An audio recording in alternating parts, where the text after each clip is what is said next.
Hello dear students, today we are going to start exercise 3.3 class 11th mathematics. Before we start the exercise, here are the list of few formulas.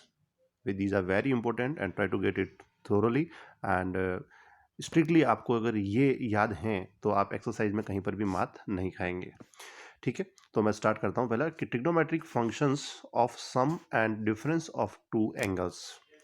ये heading अपने आप में sufficient है समझने के लिए, क्योंकि कई ट्रिग्नोमेट्रिक फंक्शंस ऐसे होते हैं जो कि सम और उनके डिफरेंस में ही उनको फाइंड आउट किया जा सकता है. मेरी बात को और क्लियर करने के लिए मैं एग्जांपल लेता हूँ. क्लास 10th में आपने साइन 75 डिग्री की वैल्यू नहीं निकाली थी, तो अपन अब इस लायक बन जाएंगे कि साइन 75 कॉस 75 उन वैल्यूज़ को 15 डिग्री की वैल्यू जो मिस की थी अपन ने वो भी अपन निकाल पाएंगे. तो लिस्ट में पहले नंबर का फॉर्मूला है sine of minus x is equals to minus sine x. Second number पे है cos of minus x equals to cos x. और थर्ड नंबर पे है tan of minus x equals to minus tan x. समझने के लिए side में देखिए आप, ये प्रीवियस वीडियो के लिए जो बनाया था ASTC टूल वो बनाया वापस. ए फर्स्ट क्वाड्रेंट में, एस साइन सेकंड क्वाड्रेंट में, टेन टी थर्ड क्वाड्रेंट में और कॉस फोर्थ क्वाड्रेंट में. और आपको याद भी होगा कि एंगल जब एंटी क्लॉक चलता है तो पॉजिटिव होता है और क्लॉकवाइज चलता है तो नेगेटिव होता है. यहाँ पर एंगल देखिए आप गौर से नेगेटिव है. इसका मतलब ये हुआ कि आपकी जो रे है वो क्लॉकवाइज चल रही है. क्लॉकवाइज चलते ही फर्स्ट कौन सा क्वाड्रेंट आ रहा है? फोर्थ. और फोर्थ क्वाड्रेंट में आपको पता है सी यानी कॉस पॉजिटिव होता है, बाकी सारे नेगेटिव होते हैं. तभी देखिए आप साइन ऑफ माइनस एक्स का माइनस साइन हुआ और टेन ऑफ माइनस एक्स का माइनस टेन हुआ, यानी दोनों नेगेटिव थे और कॉस वाला देखिए आप क्लियरली आपको दिख रहा है पॉजिटिव है. ये वजह है. फॉर्मूला नंबर 4 देखिए, sine of A plus b. Sine of A plus B का फॉर्मूला यहाँ पर कॉम्बिनेशन के फॉर्म में चलेगा. Sine A cos b plus cos a sine b. ये लिस्ट आप इस वीडियो के लिंक में, एक लिंक दिया मैंने गूगल ड्राइव का, वहाँ से आप डाउनलोड भी कर सकते हैं और डाउनलोड करके रखिए और अपनी नोटबुक में लिख के रखिए. अगला फॉर्मूला है sine of A minus B. ये फॉर्मूला आपको जब अगर फोर्थ नंबर याद हो गया तो फिफ्थ तो वैसे ही याद हो गया, यानी केवल बी की जगह माइनस बी करना है. एज ए रिजल्ट आपका फर्स्ट पेयर जो है यानी कि साइन कॉस का वो पॉजिटिव ही रहेगा, बट सेकंड पेयर में सेंटर में जो प्लस था उसकी जगह माइनस आ जाएगा. सेम फॉर्मूला है. नंबर 6 पे है cos of A plus b. आपको याद होगा क्लास 10 से आप पढ़ रहे हैं कि कॉस की नेचर हमेशा साइन के अपोजिट होती है. यहाँ साइन के फॉर्मूले में जहाँ साइन कॉस की पेयरिंग थी, देखिए फर्स्ट पार्ट में साइन कॉस, सेकंड पार्ट में कॉस साइन, यानी साइन कॉस की पेयरिंग थी. तो कॉस के फॉर्मूले में केवल कॉस की पेयरिंग होगी और केवल साइन की पेयरिंग होगी, यानी कॉस कॉस बी और साइन ए साइन बी. अपोजिट नेचर की वजह से जहाँ साइन का ए प्लस बी का फॉर्मूले में बीच में प्लस आता था, वहीं कॉस के ए प्लस बी के फॉर्मूले में यहाँ बीच में माइनस आएगा, क्योंकि नेचर इसकी अपोजिट है. तो फॉर्मूला बन गया cos of A plus B equals to cos A cos B minus sine A sine B. अगला cos of A minus B. अब क्या करना है आपको, बीच में वापस सेंटर का साइन चेंज करना है, यानी जो पहले माइनस था वो वापस प्लस हो गया और ये नेक्स्ट फॉर्मूला आपके सामने है. नंबर 8 पे है tan of A plus B. Tan of A plus B का फॉर्मूला होता है tan a plus tan b और अपॉन में tan a one minus tan a tan B.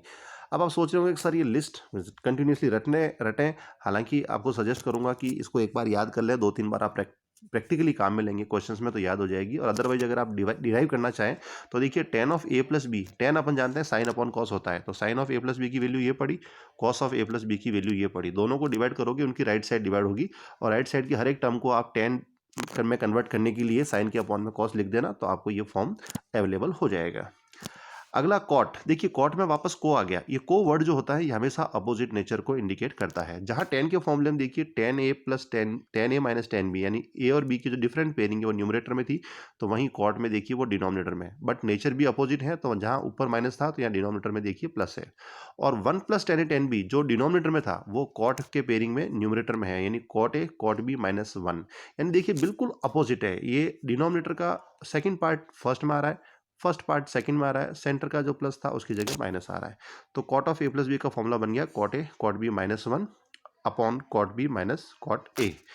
जब आप cot of A minus b करेंगे तो ए माइनस बी करेंगे तो सारे सिंबल्स को आप चेंज कर लीजिए, प्लस की जगह माइनस और माइनस की जगह प्लस, तो नेक्स्ट फॉर्मूला मिल गया. नंबर 12 पे फॉर्मूला है sine two A. Sine two A का फॉर्मूला बनता है two sine A cos A. कैसे आया ये समझते हैं. जो आपके पास sine of A plus B का फॉर्मूला था ये वाला, इस फॉर्मूले में बी की जगह भी ए डाल दीजिए, तो क्या बनेगा sign A cos A plus cos a sign ए, यानी आगे पीछे दोनों साइन ए कॉस ए 2 बार आ रहा है, 2 बार की वजह से आगे क्या लग गया 2, और ये फॉर्मूला बन गया 2 साइन ए कॉस ए। इसका एक और फॉर्मूला बना सकते हैं 2 tan a upon 1 plus tan square A. कैसे बनाएंगे मैं बोल रहा हूँ, आप अपनी कॉपी में जरूर करिएगा। आपके क्या कीजिए कि इस फ्रैक्शन को इसके ऊपर और नीचे आप कॉस से मल्टीप्लाई कर दीजिए। जब नीचे जब कॉस लिखेंगे तो साइन अपॉन कॉस तो बन जाएगा tan, तो 2 tan तो न्यूमरेटर आ जाएगा, और जो कॉस आपने मल्टीप्लाई किया तो वो इस कॉस ए और कॉस से मल्टीप्लाई होकर कॉस स्क्वायर है, वो डिनोमिनेटर में आएगा तो सेक स्क्वायर है, और सेक स्क्वायर होता है 1 plus tan square. Clear. Next cos 2a। Cos 2a का जो फॉर्मूला है वो यहाँ पर कॉस a प्लस बी से आप डिराइव कर सकते हैं, जैसे साइन a प्लस बी से किया, ये रहा कॉस a प्लस बी। इसमें जहां जहां b आ रहा है वहां a लिखिए, तो cos a cos B minus sine A sine b, तो कॉस ए मल्टीप्लाई होकर कॉस स्क्वायर ए, और साइन ए मल्टीप्लाई होकर साइन स्क्वायर ए, और फॉर्मूला बन गया आपके सामने cos square a minus sine square a. अब आप 10th क्लास की आइडेंटिटी से जानते हैं 1 sine square plus cos square equals to 1 होता है, उसको यूज करके दो और फॉर्मेट आप बना सकते हैं। ठीक प्रीवियसली जैसे आपने साइन 2a को कन्वर्ट किया 10 में, यहाँ पर कॉस को भी आप 10 में कन्वर्ट करेंगे तो रिजल्ट आएगा 1 माइनस tan स्क्वायर ए अपॉन 1 प्लस tan स्क्वायर ए। 14 नंबर पे tan 2a का फॉर्मूला होता है 2 tan a upon 1 minus tan square A. बड़ा आसान है, साइन 2a पढ़ा है, कॉस 2a पढ़ा है, दोनों को आप डिवाइड कर लीजिए, दोनों के डिनोमिनेटर में 1 प्लस tan स्क्वायर ए कैंसिल हो जाएगा, और आपके सामने फॉर्मूला आ जाएगा 2 tan a साइन 2a का न्यूमरेटर और 1 minus tan square a cos 2a का न्यूमरेटर। नेक्स्ट फॉर्मूला है cos sine 3a। Sine 3a का फॉर्मूला होता है 3 sin a minus 4 sin cube a। अगर आप इसको डिराइव करना चाहें तो आपको हिंट दे रहा हूँ, साइन 3a को आप कॉपी में लिखिए साइन 2a प्लस a। तो अब आप क्या करिए, 2a को एज ए डील कीजिए और पीछे वाले a को एज ए बी डील कीजिए, तो formula sine a plus B का जो कि यहाँ पर पड़ा है फॉर्मूला नंबर 4th में, उसको यूज करके आप आगे एक्सप्लेन करते जाएंगे। आगे जो जो आप प्रोसीड करते जाएंगे लास्ट में ये रिजल्ट, और आपको ये ध्यान रखना है कि हर एक टर्म जो भी कॉस आ रहा है उसको भी साइन में कन्वर्ट करना है, तो लास्ट में आपके सामने सिर्फ साइन में ये रिजल्ट आ जाएगा। कॉस 3a एज ए, जैसा कि प्रीवियसली अपन पढ़ते आ रहे हैं, नेचर अपोजिट है, तो अपोजिट नेचर का पार्ट देखिए, जो 4 साइन क्यूब पीछे था तो 4 कॉस क्यूब पहले आ गया, और जो 3 साइन ए आगे था तो वो 3 कॉस ए पीछे आ गया, और बीच में इसके जो रिजल्ट है वो रिजल्ट इस तरह से बन गया। Next sign tan 3a, tan 3a का फॉर्मूला बनाएंगे आप तो 3 tan a minus tan cube A upon 1 minus 3 tan square A. Derive करने की कोशिश ना कीजिए, बहुत थोड़ा डिफिकल्ट है, हालांकि आप चाहेंगे तो मैं आपको अगर आप कमेंट बॉक्स में डालेंगे तो मैं इसका जो अवेलेबल भी आपको करवा दूंगा किस तरह से प्रूव होता है।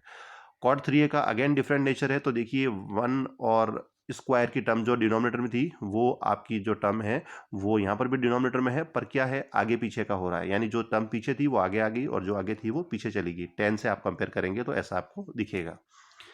अगला a प्लस बी में different pair, sine a plus B, फिर sine a minus B, cos a plus B और कॉस a माइनस बी, ये 4 फॉर्मूला है। आइए देखते हैं इन फॉर्मूले में क्या रिजल्ट आता है। साइन a प्लस बी में जैसा आपके प्रीवियसली देख चुके हैं कि साइन के फॉर्मूले में साइन कॉस की पेयरिंग होती है, और कॉस के फॉर्मूले में केवल कॉस होगा या फिर केवल साइन होगा। ठीक है, तो साइन a प्लस बी में 2 sine a plus b by 2 cos a minus b by 2, और साइन a माइनस बी जब करेंगे तो क्या होगा कि रिजल्ट जो है वो आपका इंटरचेंज हो जाएगा, यानी कॉस फ्रंट में आ जाएगा, साइन बैक में चला जाएगा। ऐसा ही cos a plus cos B का जो फॉर्मूला है उसमें केवल कॉस की पेयरिंग है, और cos a minus cos b में केवल साइन की पेयरिंग है। बट वेरी इंपॉर्टेंट, ये रिजल्ट नेगेटिव है, यहाँ फ्रंट में माइनस लगा हुआ, ये आप स्पेशली याद रखेंगे cos a minus cos b के लिए। क्लियर।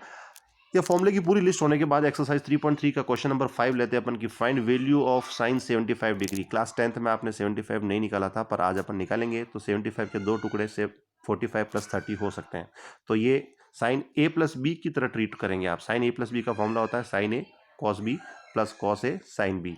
यहाँ पर a और b की रेस्पेक्टिव वैल्यूज इंसर्ट की, और क्लास 10th की टेबल से सारी वैल्यूज डालने के बाद लास्ट में रिजल्ट बचा √3 + 1 अपॉन 2√2, ये आपके पास आंसर आ गया। अगर 15 डिग्री जो कि 10th क्लास की टेबल में वापस मिसिंग थी, तो 15 का अगर आप पेयरिंग करेंगे, आप ये वैल्यू आपको रैंडमली लेनी है, बट ऐसी लेनी है कि 10th क्लास की टेबल में वैल्यू भी अवेलेबल हो, तो 45 माइनस 30, तो 10 45, ये 10 a b, तो 10 a minus 10 b upon 1 plus 10 a 10 b। Values लेके आप वैल्यूज डालेंगे, तो वैल्यूज डालने के बाद आपको लास्ट में रिजल्ट इस तरह से मिलेगा। इस रिजल्ट को आप क्या करेंगे, रेशनलाइज, ये वापस आपने 9th क्लास में पढ़ रखा है। रेशनलाइज करने के बाद लास्ट की टर्म, क्योंकि आप मैथ्स के स्टूडेंट है तो मैं सीधा रिजल्ट पे जाता हूँ, 2 माइनस √3 आंसर आएगा। एक क्वेश्चन और लेते हैं, क्वेश्चन 3rd है प्रूव दैट। ये प्रूव दैट का रिजल्ट है, इसमें cot square π/6 plus cosec 5π/6 plus 3 tan square π/6 को रिजल्ट को 6 प्रूव करना है। आप जानते हैं कि पाई रेडियन 180 डिग्री होता है, तो π/6 रेडियन जो है 30 डिग्री होगा, तो जहाँ जहाँ π/6 है उसको अपन 30 डिग्री लेंगे। कॉट 30 की वैल्यू आपको पता है साइन 60 यानी √3, और कोसेक जो 5 पाई/6 है इसको आपने लिखा पाई माइनस पाई/6। ये अरेंजमेंट आपको समझना है।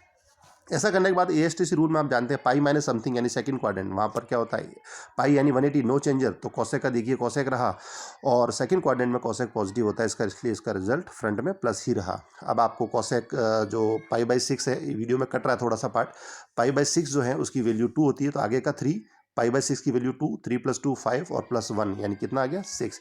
इस तरह आपका आंसर आ गया। अगले वीडियो में कुछ और क्वेश्चंस के साथ मैं आपके सामने आऊँगा। Thank you so much for watching this video.